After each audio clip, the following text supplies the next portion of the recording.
lady as a backup. Um, cool. So, Gene, like I said, just before I started this recording thingy, we have chatted before, and it's been a while. We chatted back in 2017 when you released your DVD, Atomic Clock Part 2, or The Clock Strikes 2. That was it. Right. And I recognize your name, Daniel. Thank you very much. Of course. So since then, we kind of manifested a lot of things back into in my heavy metal life and your life.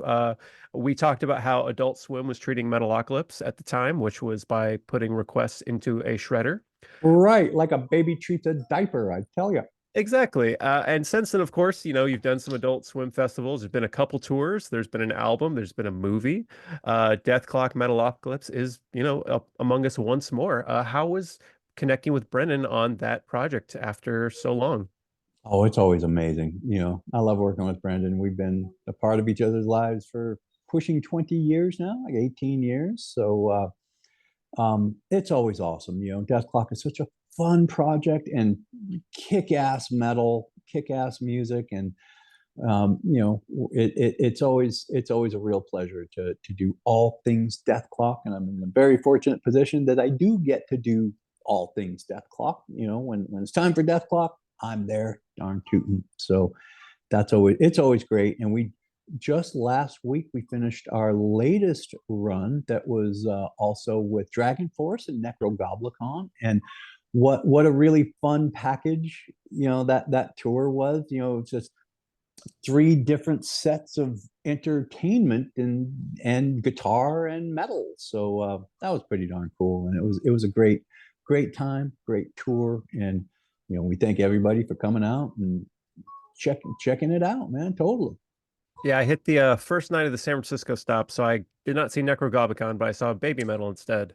So, Fair enough. That was our one baby clock yes. duo evenings there. Yeah, totally. I don't know if there are more of those on the horizon, but how is those very different crowds, I would imagine? They are quite different. Like Death Clock tends to bring out the more metally metals, but Death Clock also has quite a number of the just like kind of cosplay Mhm. sort of thing. We definitely get that, but Baby Metal really brings that element out. And so it was fun watching both bands' crowds, either just get exposed to the other project. Like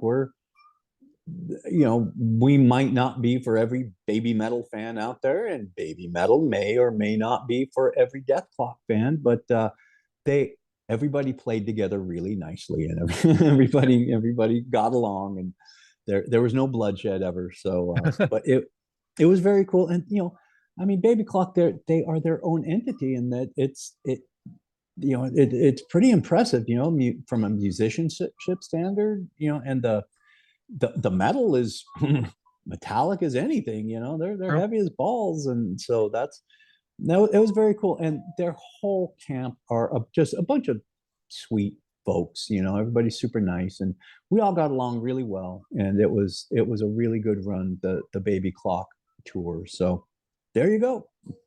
I mean, I don't see anything on anybody's tour pages, but more Dethklok in eventually, or do we know yet? I would imagine so. I'm sure they're working on something. I do understand that we are doing the Lamb of God Headbangers boat. Oh yeah, I've that's right. been told that's right. We got that going on, and who knows from there? I would imagine if they always know that I'll always attempt to get the schedule ready to roll with it and stuff like that. And we do have this window of Death Clock. So if Death Clock is interested in doing anything more, I'm always all about it. Totally, man. I love jam with Death Clock. So I love jam with Brendan, and we have a great time on the road together. So if something is on the horizon, I'm sure everybody will know about it soon enough. I'll find out soon enough. Dethklok on a boat seems oddly poetic for their whole deal, going to the water, etc. Indeed, that should be fun. I tell you. Another thing we chatted about before was you were unsure about the future of, or at least your involvement in Death to All. And here we are. It's been a few tours since, everything reopened and stuff like that. And you're about to go on a run where you're playing for the most part, two nights in a row in one city, playing completely different sets both nights. How did that two-night thing come about? Is just you guys sat down and wanted to learn all of the songs? Right. Yeah. Yeah. We really wanted to. It wasn't challenging enough You playing this wanted homework, material. all the homework. Yeah. Right. God, totally. Well, that's one thing. It was completely upon suggestion from our booking agent. And he suggested trying this concept out. And it is a novel concept. I mean, I don't think anybody's ever done this, like in our genre anyway, So we, we're our own guinea pigs here.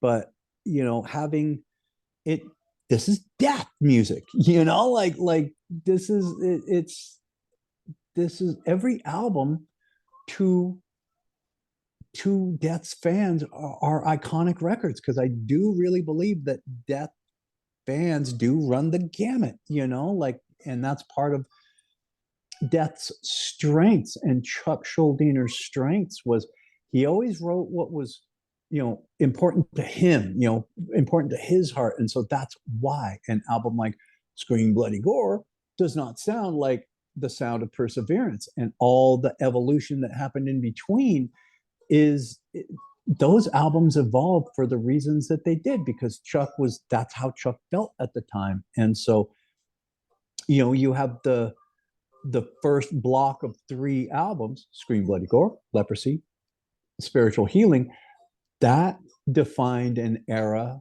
for Death and Death's fans. That was as heavy as it got, at the time, and as cool as it got.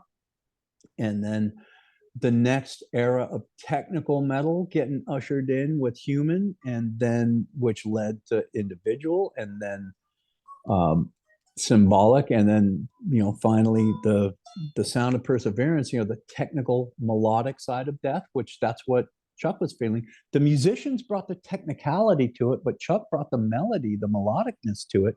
And so helping define and redefine 3 different genres, brutal death metal, then, technical death metal, technical metal, period. And then the melodic death metal, that's kudos to Chuck, kudos to Death for, and there wasn't any like foresight or anything. It just Chuck wrote how he felt, that's where his heart and mind was. So we're all the better for it, kind of. So that's pretty cool. And so that's why with the Scream of Perseverance tour, most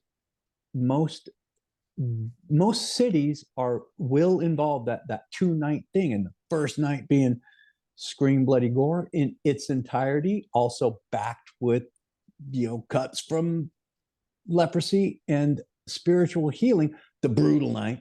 And then the second night will be the more technical side, the more melodic side. So that's going to be Sound of Perseverance in its entirety, and tons of songs from Human, Individual, and Symbolic. So what a killer couple of nights of metal this is going to be. It's Death music, like you cannot lose. Death is a rather untouchable band in that regard, and you've got it being played by guys who know how to play the entire catalog. We're all kick-ass musicians. Come see the musicianship, and we have a great time with it. It's a tribute to Chuck every night, and we really dig doing this. We love playing together, and we love being on the road together, and we have a great time doing this. So I think that really shows on stage, and we feed off the crowd, and the crowd feeds off us, definitely. So it is a win-win. And I've mentioned this many times on some of these chats I'm having with folks. It's like,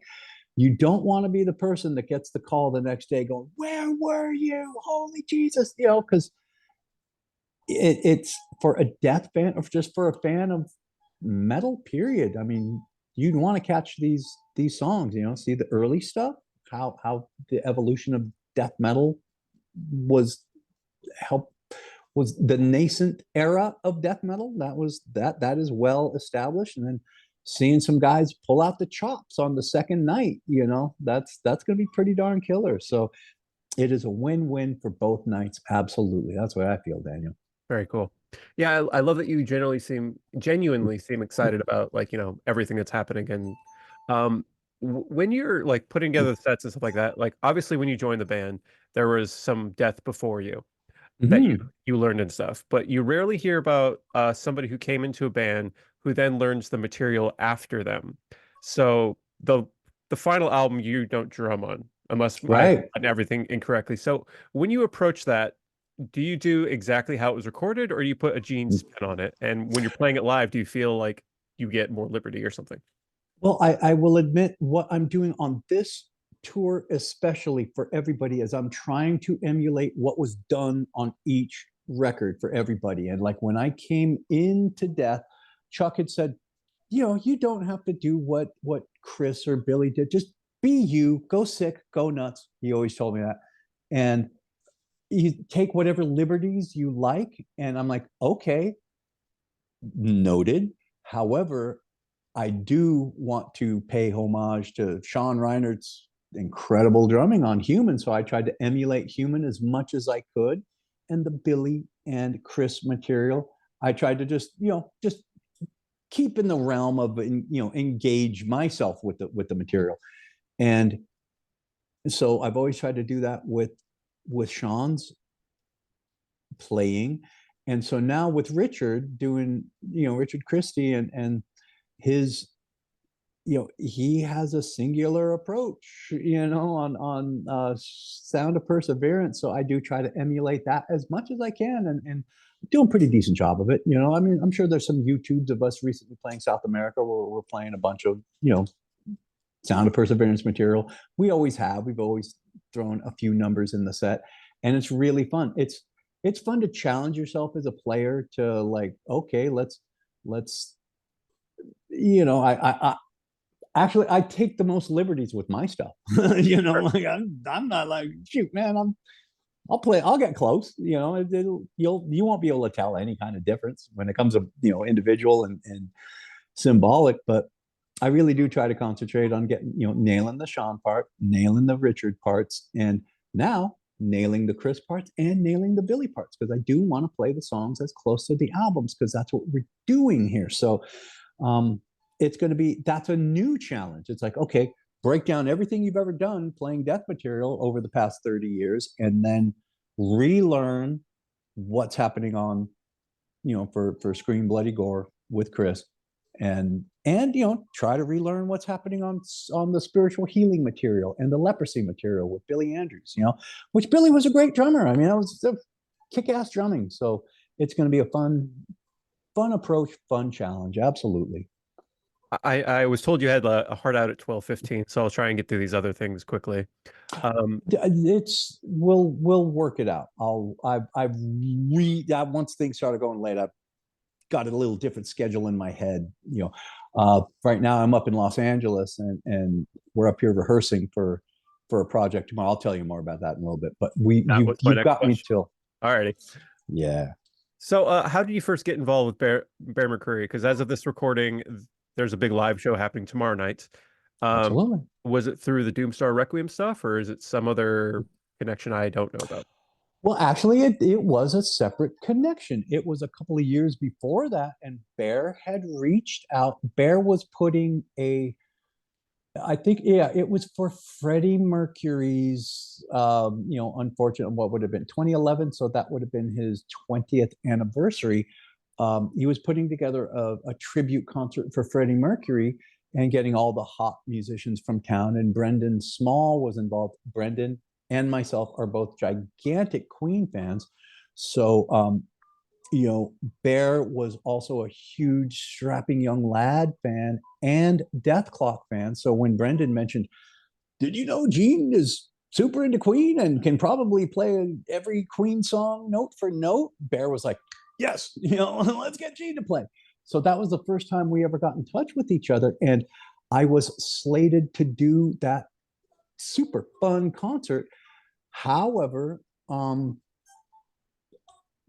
Testament needed a drummer.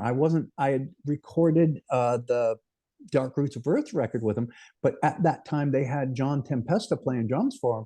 And Chuck Billy had reached out and said, hey, Gene, from this 2-week stretch, can you maybe come over and help us out? You know, just fill in for Johnny for a couple of weeks, and then you know, and he's got some other things he's got to do.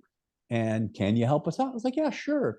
When are those weeks? And it just happened to happen over the course of that Freddie Mercury tribute concert. So couldn't do it, couldn't work with Bear then. But then when Bear came in to do the Doomstar Requiem, I mean, that was amazing. You know, Bear was incredible, and so a few years after that was Bear was working on the Godzilla King of the Monsters soundtrack. He did all the music for that. And he reached out to Brendan, myself, and also Brian Beller and mentioned to us, we're doing a cover of Godzilla. It's never been covered in a Godzilla movie before. So how would you That guys feel seems about? wild. What? I know, right?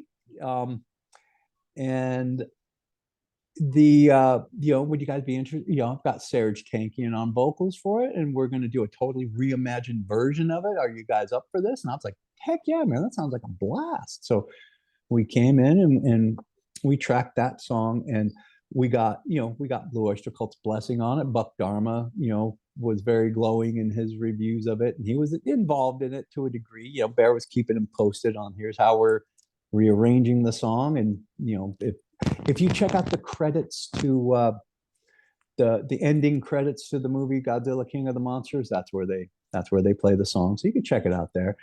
And then after that, you know, as I was exiting the studio that day, Bear had mentioned like, "Hey man, this was so much fun. I'd love to work with you in the future on something, and just let me get some things out of the way, and I'm going to hit you up sometime." And I was like, "Please do."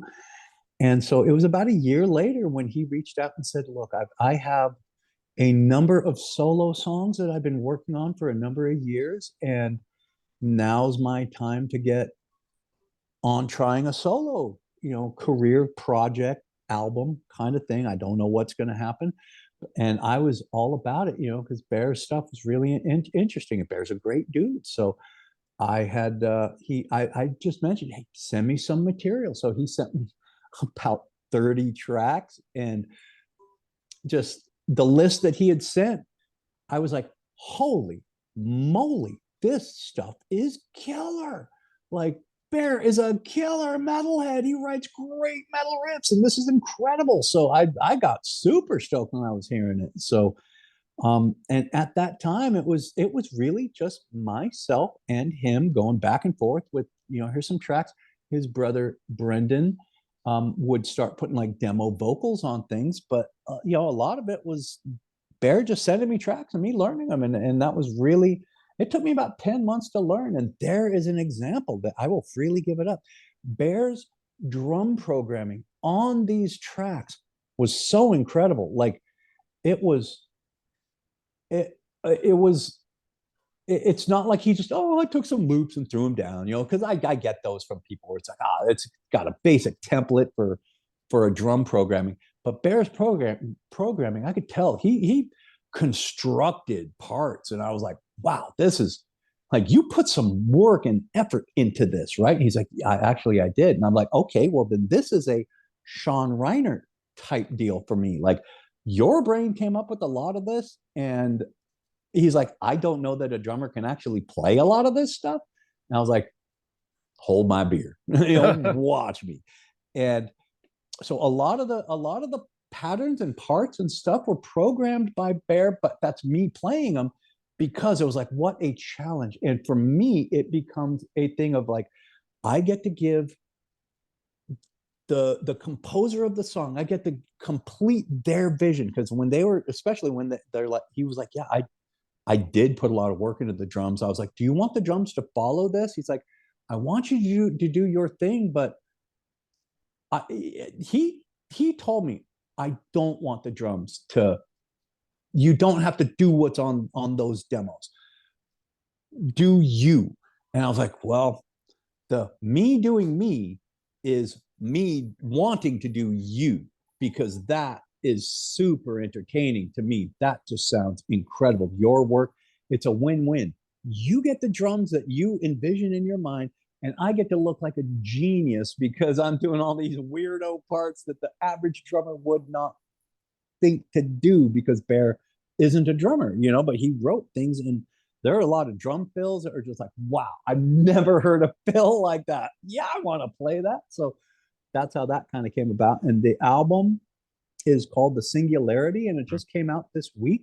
And for me, it is an incredible record. Like, holy moly, it's just so good. Like, for like people who like, for like any of my fans out there that are like, hey, what's it like? What's it sound like? Just go check it out. It's out there now. But if for fans of Strapping Young Lad or Devin Townsend or Dethklok or any of the stuff I've done, all the bombastic things that I've done in the past, it's definitely along those lines. It's huge, it's gargantuan, it has a great mix, it's the best sounding album I'm on, and the list of guest stars on it is pretty mind-boggling. It's bananas. Anywhere from, you got Serge Tankian, Corey Taylor, Jens from Meshuggah, Rufus Wainwright, Joe Satriani, Slash, you got Lara Christine, you got Scott Ian, you got God, just Buck Dharma, Kim Thile from Soundgarden. It's like all these folks got together. They believe in Bears music. We all do. And everybody stepped up, like big time. Everybody brought some great performances on there. And, like Lara Christine's guitar kicks off the record.